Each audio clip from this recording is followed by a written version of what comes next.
Hello and welcome to a new edition of Blipped In. I'm your co-host, as always, Alan Ramage. Join with me today, locked and loaded, my guy Quam. How are we doing today, my friend? Doing good, man. Doing good. What a good week. Hey, this is two really good weeks. We got Loki and Black Widow last week. We get the Loki finale Space Jam this week. I know Space Jam's not Marvel related, but I'm excited for it. Got some good stuff to talk about. This latest episode is a mind blower.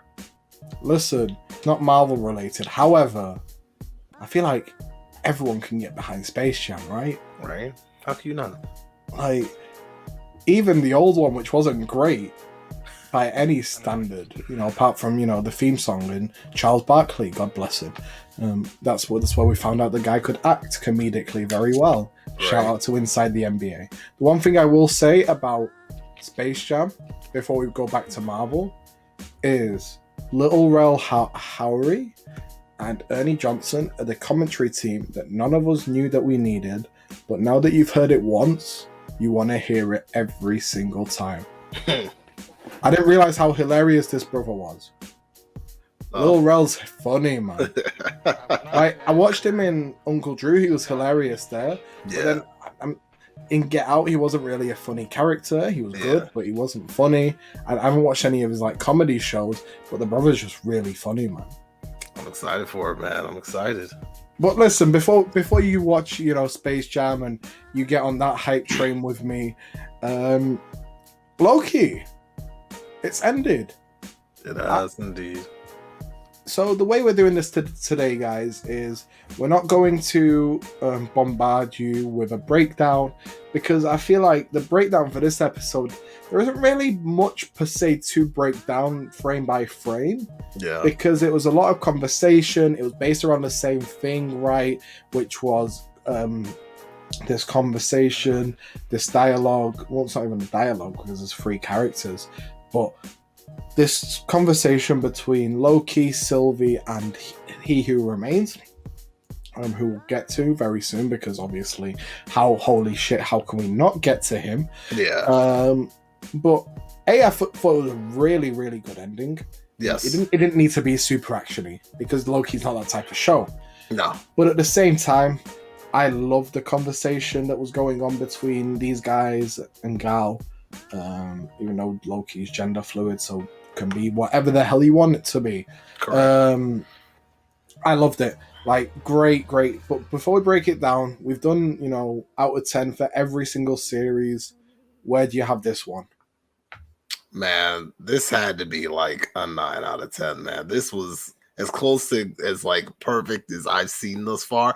I honestly, I put it right on par with WandaVision. I put it right on par. I'd say it was just as good. I think I liked this show's ending better. While WandaVision's ending wasn't bad, I like the implications that this one has more, because I think it's heavier implications for the future of the MCU. So I would give it a little bit of an edge just because of that, but in totality, I give it, exactly on par. When I give WandaVision 8 or a 9? 9. The 9? Then yeah, I'm sitting on the 9 with Loki. Loki was, like I said, just as good. I do like the ending a little bit more because of the villain reveal. I felt was better. While I did really like Agatha's villain reveal, He Who Remains, and then the implications moving forward, man, it gave me chills. So I'm gonna lean slightly that way. And especially the fact that we know we're getting to season 2 is even better. I think WandaVision was kind of a one and done. I don't think we're getting another one of that just because of how it was. I don't think we'll get another one of those. Maybe something different, but I don't think we'll get a specific WandaVision season 2. But obviously the Loki story isn't done yet. We know this. So I think the way that the ending rolls out, I liked a little bit more. So I'm going to give the slight edge to Loki, so maybe like a 9.1, but it's right there. So I've given it a 9 as well. Mm-hmm. So it's a better show, in my opinion. But the way WandaVision made me feel week on week, it's where I give WandaVision the edge in my personal favorites.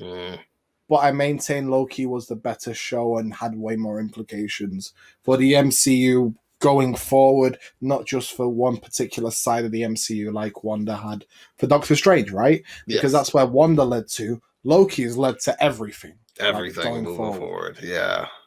So when I say a 9 out of 10 compared to what I gave WandaVision a 9.5, again, we're talking like little semantics here, right? At this point, Yeah. and you know how it made me feel. Like you can literally see it right there, right? Yeah. Like you can Yeah. see him right there as well, right? Hell Like yeah. it's everywhere. WandaVision is probably one of my favorite things Marvel's ever done. Yes. So it was very hard for it to be knocked off that pedestal, Mhm. and it wasn't. It didn't make me feel the same things, but I really, really, really enjoyed it. And like I said, I thought this was way better than what I think Loki was better than what WandaVision is. Yeah. That's where I am with it, and that's just me anyway.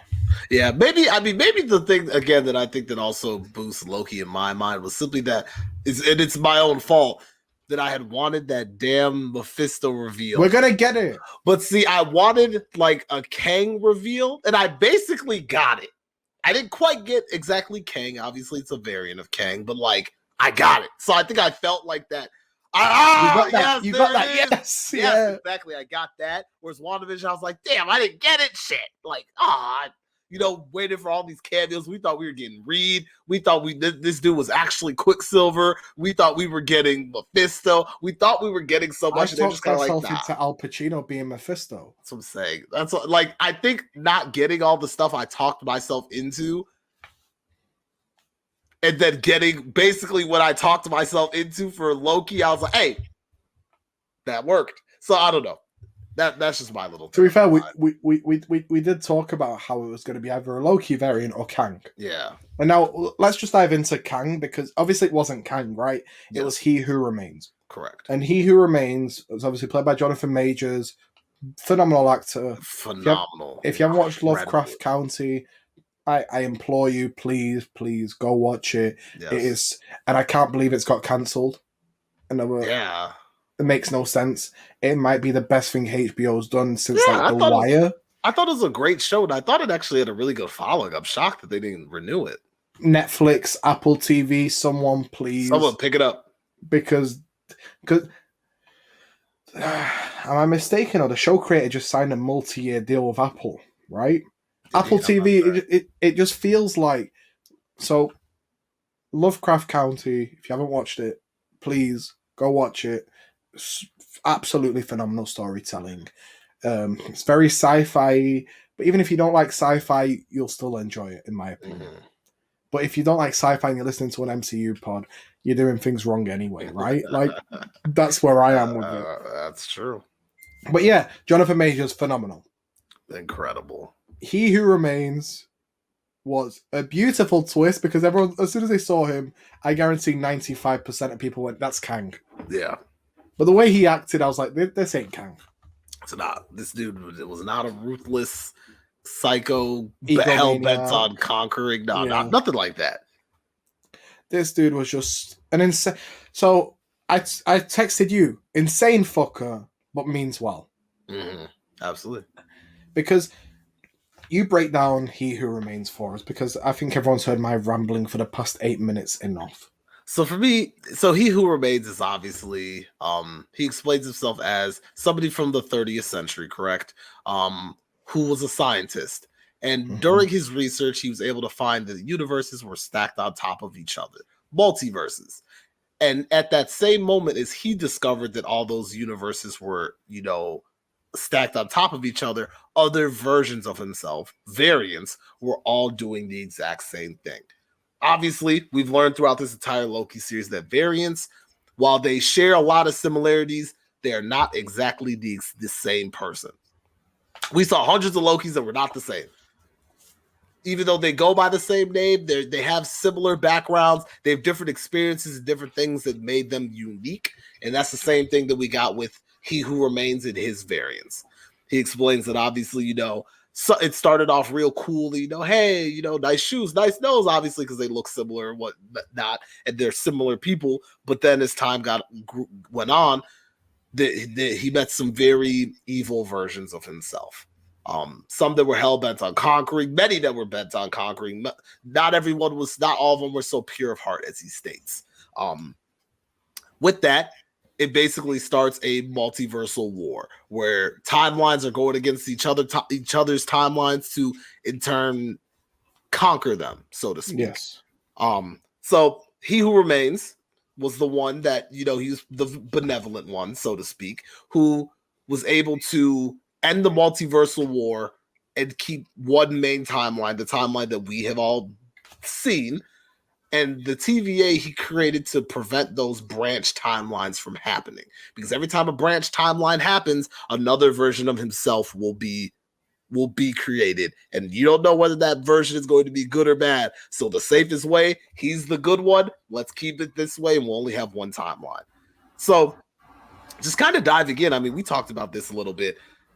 He's not necessarily evil. His means, while, and even Sylvie says that. It says it. You took away free will, and he's like, yes, but it was practical. It was done for the right reasons. He didn't do it just because he wanted to, because he knows ultimately he is the biggest threat to the universe. And like, that's crazy self-awareness, knowing that you yourself is the most dangerous person in the universe's timeline, because what happened, what he already experienced, who knows when, but there was a multiversal war that he stopped, knowing that he is the most dangerous person the universe has ever seen, ultimately, right?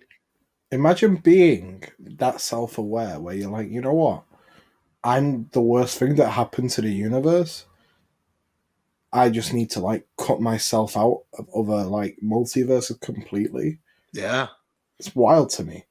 Like, that's so like mind bendy. Like, that's so crazy to think that, because it's like, look, I'm this dangerous of a person. I know that. I know that every version of myself will learn how to get into other timelines. Whether that version of me is good or bad, it's not worth the risk. It's better for it just to be just me. And every time a new one branches, we prune it. So you see that while his means weren't the best, it's a little crazy to think about, but like, ultimately, he was trying to do everybody a favor. And I liken that a lot to Thanos, a villain that wants to do everybody a favor. He's not trying to ruthlessly just, murder, death, destruction, It's like, hey, there's a problem out here, and I want to solve it. This is how we're going to solve it. I actually really enjoyed it. Even just his acting. Like, when Sylvie's like, I took it personally. He's like, grow up. Like, grow up, Sylvie. It's not all about you.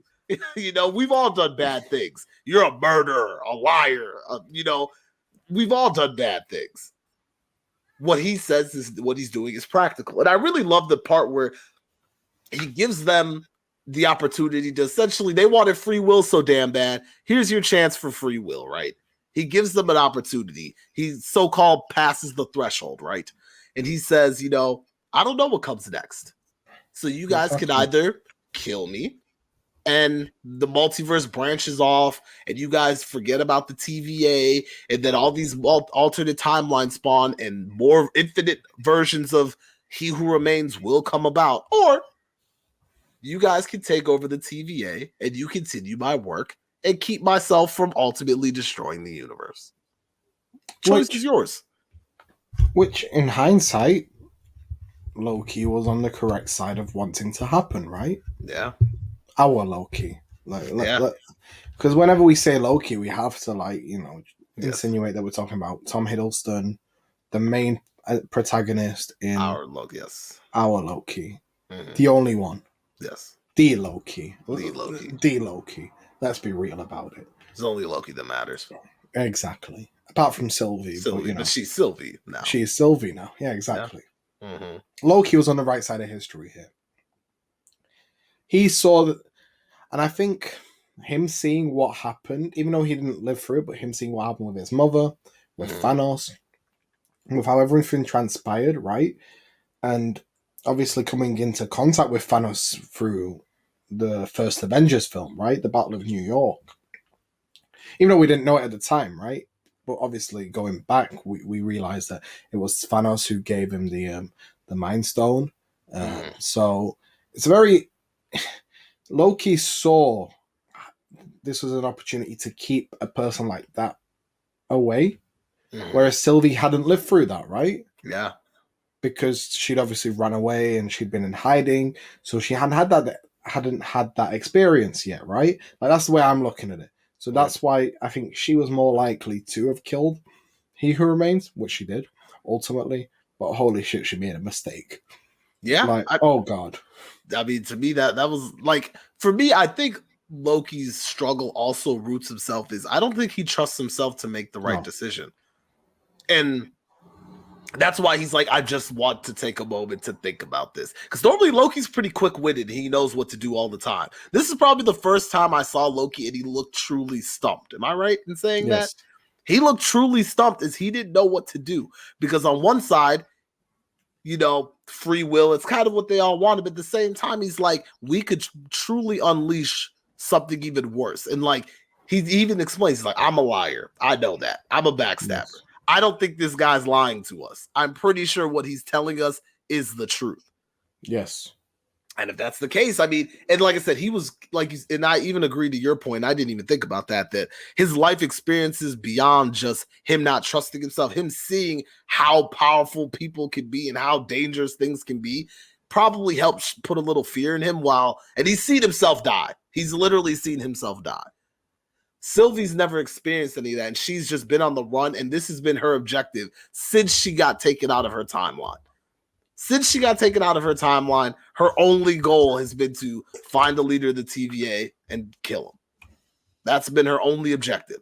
And when she finally completes it, I don't know. I wonder if she feels as satisfied as she thought she would, but... Do we get like a Thor type regret? Possibly.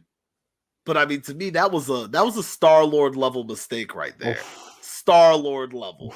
Like these guys almost had the gauntlet off Thanos and could have prevented the whole thing. But Star-Lord had to get emotional. And that's the thing. People with high-roading emotions seem to be a common theme here with our I don't know, really want to call her a hero, but whatever. She's a hero. Like the way they build her up. I mean, when we look at it, she might be the biggest villain. She's kicked off the Catalyst event.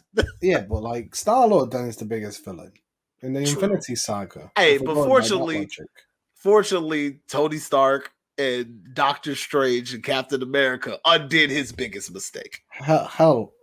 We might get the same thing that happens with Sylvie. I think Scott Lang had a huge deal in that as well. That's true. Yes, let's not forget Scott. Shout out to our brother Ricky. Scott Lang is valuable to the MCU. He really is. Oh man. Shout out to Paul Rudd. And also shout out to Ricky for like expanding his horizons with the MCU. Yeah, I love it. Yeah. This man started to tune into some of the movies that we recommended him. So thank you for that part. Now we can bring him back, and maybe he'll have his third eye opened in the middle of his forehead. We need to bring him back next week, and we can have a real conversation. We'll have him next week. We'll try and make it work for next week for sure. But I mean, back to this. Yeah. So I mean, for me, what I really think about Sylvie, I mean, like I said, I think she didn't think about the repercussions of her mistake whatsoever. Not at all. She was just too riddled up in emotion. She finally had her objective within grasp. And I mean, she even asked him before she killed him, aren't you going to beg for your life? He's like, I could, but you know. And then she stabs him. And then, like I said, like I told you before the pregame show, when he literally looks her in the eye and said, I'll see you soon, that gave me chills. Oh, man. And I'm sure, honestly, as soon as she pulled that knife on him, she's probably like, oh, that's probably not great. I mean, because obviously she falls back and she's kind of like sitting on the ground, like kind of, you know, taking it all in. And I think she's right then and there. She probably realized as she sees the timeline branching out in the background, probably made a bit of a mistake there.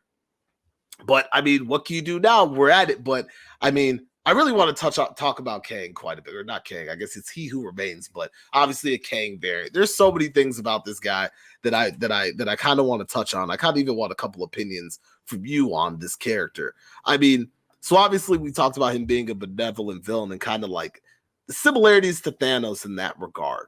And He Who Remains isn't Kang. So let's just make that very clear. They're not the same person. They are variants of each other, but they are not the same person. So calling him Kang is criminal because Kang is probably way worse. And he even alludes to it. I'm not the worst version of myself. He's probably the best version of himself. Yes. I agree. But I'm curious. Do you think there really was a threshold? Do you think that he really did not know what was going to happen next? Or is this part of what was supposed to happen? Because if time was a circle that he was constantly keeping in check, and he knew that they were going to visit him in the castle, how was there possibly a point where he didn't know that this was going to happen? Or is this part of the circle that's supposed to happen? It was part of the circle that's supposed to happen, in my opinion. That's kind of what I was going. It was a marketing ploy. I don't think Sylvie killing him was supposed to happen, though. Mm-hmm. You think that was completely up to her? Up to her. Mm-hmm. And that's why he saw the branches go off, right? At that exact moment. Because even then, you heard the thunder and stuff, and he going, oh, that's not good, that's not good. Yeah. But it wasn't branching off. Yeah. It was still a perfect circle. And by the way, I love the fact that time's a circle, that it's not like a line. It's not linear. It's never ending. Yes. That's so great to me. But the only thing that happened that wasn't supposed to happen was Sylvie blooping Loki back to the TVA, but the wrong TVA, which I find hilarious. You know, we'll get to that though. And obviously killing He Who Remains. Yeah. And like you said, when he hits her with that "I'll see you soon," bro, she drops to the floor, which is like, oh my god, she realizes what she's just done. Yeah, that it was what he was saying was 100% true. And then you're like, oh my god, this has just released all types of chaos into the MCU. Madness galore. Man, like, this was such a... I don't know how to describe it. This was so momentous for the whole MCU, like, going forward. Like, this was literally the catalyst thing that will kick off anything moving forward for who knows how long. It could go into phase 10 for all we know, but this could be the big kickoff piece. So I'm curious, just to know a bit of your ideas. So shoot, with this, is there any chance that we get a Secret Wars timeline? Oh. Bringing Battle World timelines, fighting for the main timeline. They can bring in the Fantastic Four, X-Men, Avengers, and everybody battling for the main timeline. Maybe they all link up, take down the Kangs or whoever is running this, and they all move into the main timeline. Could we see something like that happen now? I think it's totally plausible at this point. It would make sense why Chris Evans and Robert Downey Jr. signed more films to do for Marvel, right? Because it wasn't just them using their likeness. Yeah. It was they signed on to do more movies. And obviously we knew about the multiverse and or that coming up. So you're like, oh yeah, there's always the possibility that they can just pop up, right? Yeah. But with what we've seen in Loki, which is basically anything can happen now, it makes it a much more likely proposition that we get the original Avengers back together again. What I think would be dope is having the Avengers who survived and then the Avengers who died come from different realities to fight with the original Avengers. How great would that be? You have Professor Hulk and Tony from, like, I don't know, Earth 647 or something stupid like that. Like, could easily be an easy way to bring in, obviously, the Fantastic Four, X-Men, because that's a comic book storyline. So I encourage you all, if you guys haven't heard of the Secret Wars, go look it up. But it was like it's a storyline, obviously, where they bring in teams from different universes to all battle for who's the main timeline. I have a question for you. Yeah. Does this introduce Agents of S.H.I.E.L.D. to be MCU canon? It can. Anything can happen. Because at this point, they just go, look, we won't, let's say Feige isn't best pleased with like 80% of the stuff, but he loves Mac, Daisy, Coulson, Fitzsimmons, and he decides to bring them into the MCU. Now you can. Now you can, and you have a plausible reason for it. And then it makes even more sense why we saw Elizabeth Henstridge, who's the actor of Simmons, in Atlanta around time of filming for Spider-Man No Way Home, right? It's interesting, man. I'm interested. Secret Invasion next year.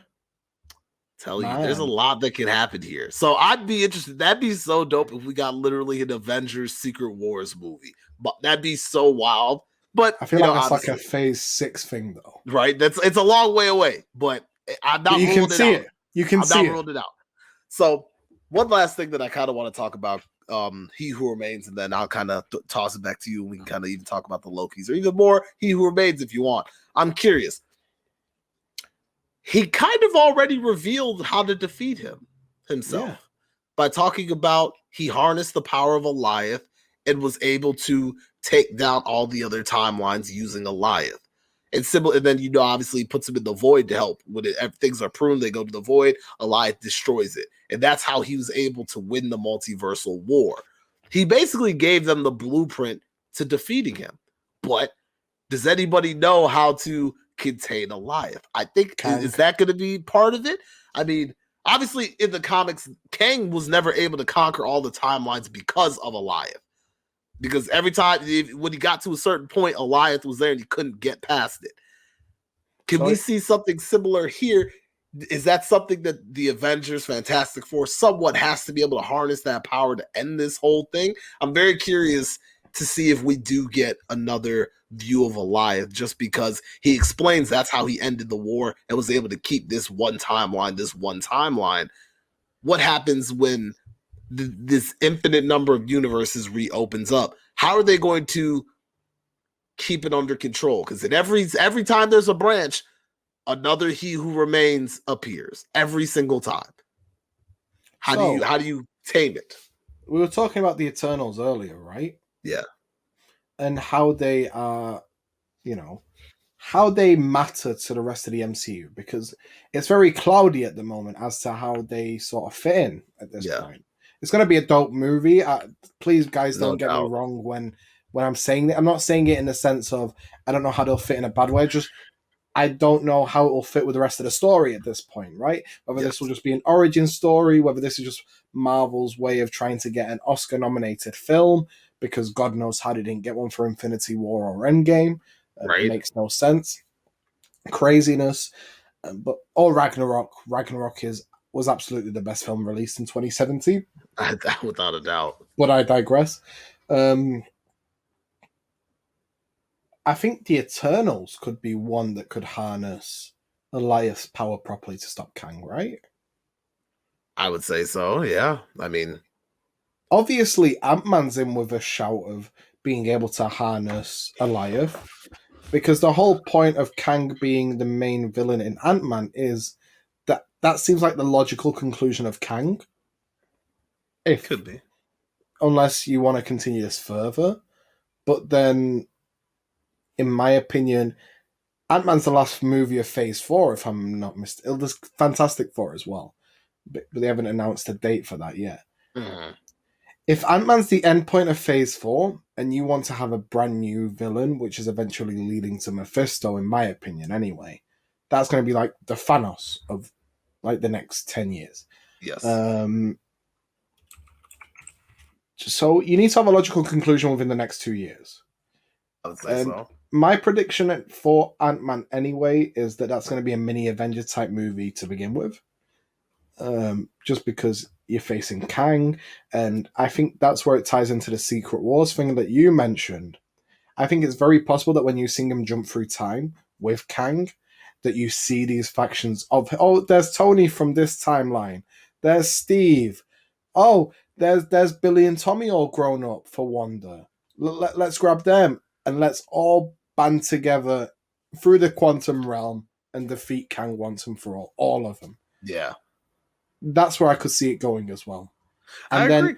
And then the power of all those people, especially, I think Doctor Strange has the most chance of harnessing Alioth, though. Mm-hmm. Just because of he's Sorcerer Supreme.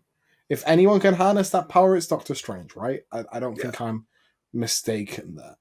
It's either Doctor Strange or Wanda who has that type of magic power.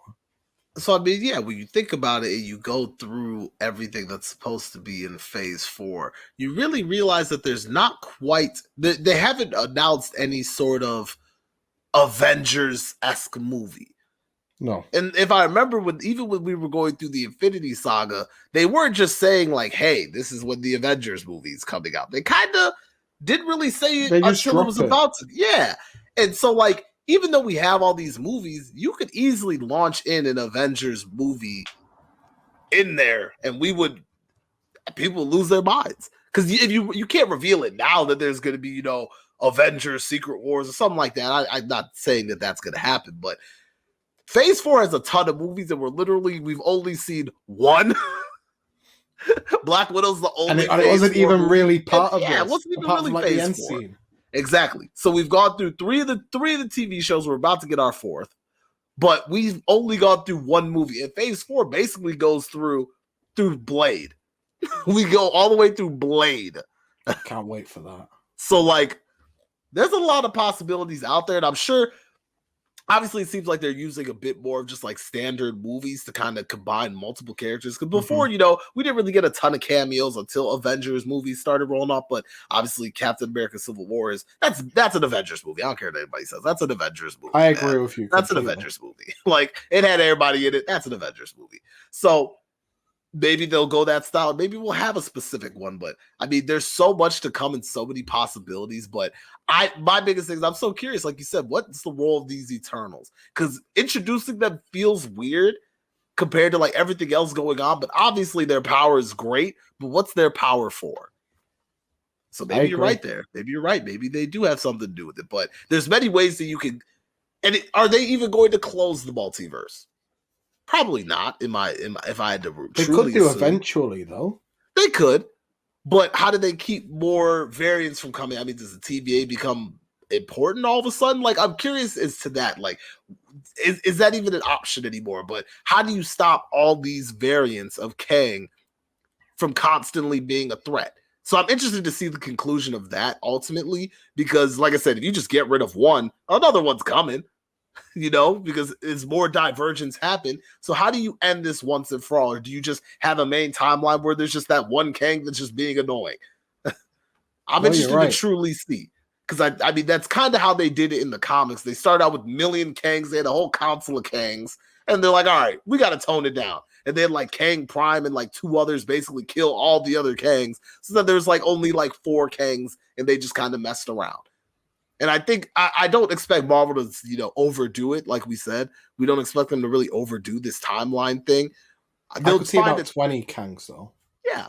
But I mean, I'm curious to know what the conclusion of the Kang story looks like to us. That's what I'm really interested in. So I'm excited that to get there, but we have a long way to get there. I know they're going to slow burn us, and people are going to be mad every time they don't see a Jonathan Majors appearance on their TV screen, cinema screen, whatever it is.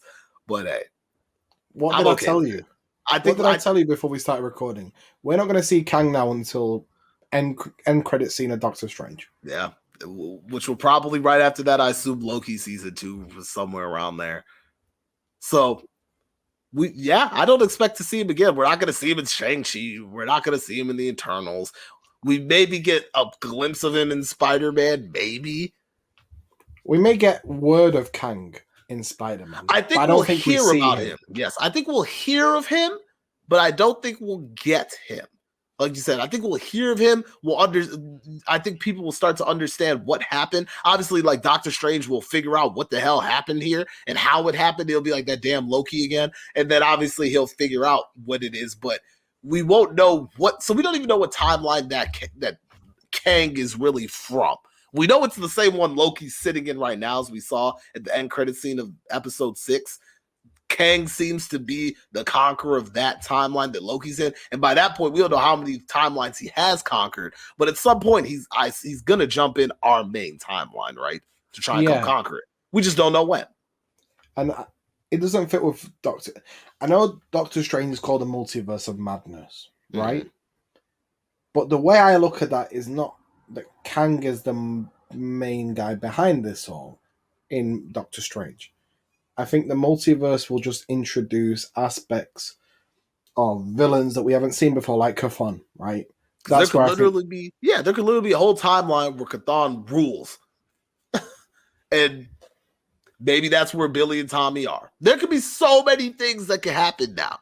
What if Billy and Tommy, the voices that Wanda heard, weren't from the Darkhold? Just from a different universe, just from a different multiverse.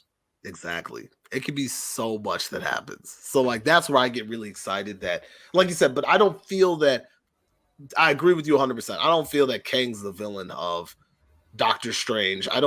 But obviously he's lurking. He's lurking. You know And he's there. Yeah, but I don't think, again, he's not in our main timeline yet. We know that for basically a fact. In our timeline, the Kang was He Who Remains, and he's now dead. So there is no Kang in our timeline at this point. No Kang variant, nothing is in our timeline at this point. But we know one's coming. Yes. We know one's coming. That we know for sure. When? We don't know. It's like at the earliest Ant-Man. We knew Thanos was coming. Yes. But we didn't know when. Same thing here. We got Slow Bird for like 14 movies. Wouldn't it be hilarious if Kang's in Ant-Man for like all of 2 minutes? Totally could. But it could be. Could be. Like, completely could be. But yeah, he hasn't made his triumphant step into our universe yet. And obviously, Loki hasn't been in our universe for a while. Because, he's in wherever the TVA pocket is. So that's where I think season 2 ties in, right? Mm-hmm. That's where I think we get Kang properly. Yes. Which then will tie into Ant-Man. Totally. And it will be glorious. I wonder, does Doctor Strange pop up in Loki season 2? Because I feel like Doctor Strange is I think he's gonna play a huge part in this whole Kang piece. I feel like he has to. He's such a pivotal role in the comics. Yes. That it would would not make sense if he didn't pop up in all this. And then even Wanda too. A being of chaos.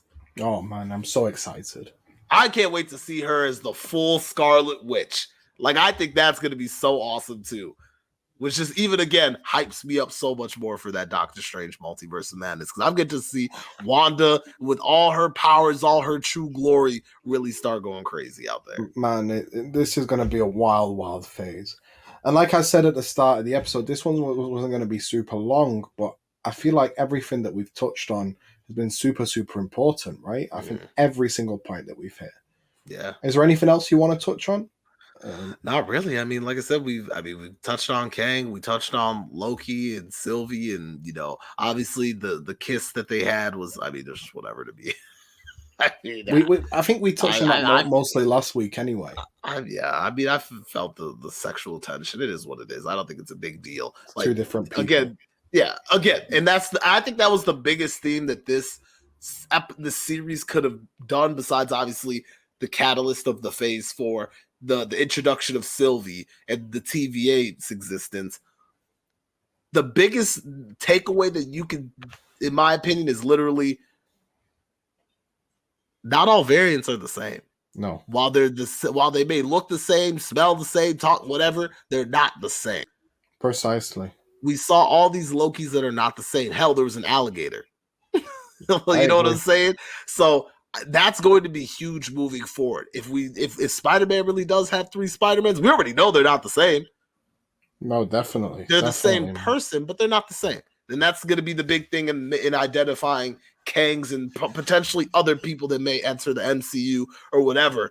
If they're variants of people we already know, we can't assume they're the same person. Exactly. We could get Steve Rogers back in the MCU, but it's not the same Steve. Exactly. It's not the same Tony. So just be wary of that, Marvel fans. If you see somebody again, don't be shocked if it's not that same person, because they came from a different universe. That doesn't mean they're the same. Their experiences could be different. They could have grown up in a war-torn world. They could be nothing like they are in our universe. Exactly. So, like Steve Rogers being the best of us in our universe is a completely different best of us in a different universe. Exactly. You could have a whole universe where Isaiah Bradley was actually Captain America. Precisely. You can do anything at this point. So keep your minds open. Predictions are going to be absolutely crazy moving forward, because literally everything is in play. Every single thing is in play. I'm excited, man. This is where we need to have guests on in the next few weeks, man. Yes.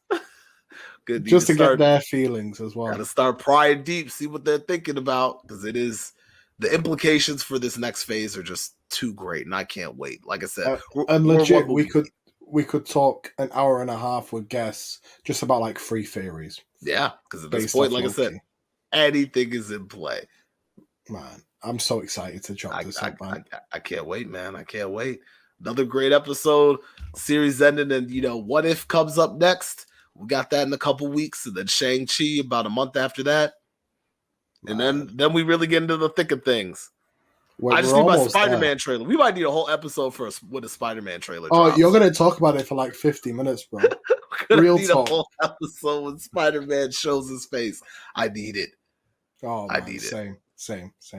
Anyway, guys, thank you so much for listening. Yes. As always, please stay safe. Even if your country tells you not to wear a mask, please wear a mask. That Delta wash your variant's no legs. joke. Oh, trust me, it's not. Wash your legs, get vaccinated, wear a mask again. Let's stay safe and responsible and look after yourselves. Take care. Till the next one. You tell me your name, please.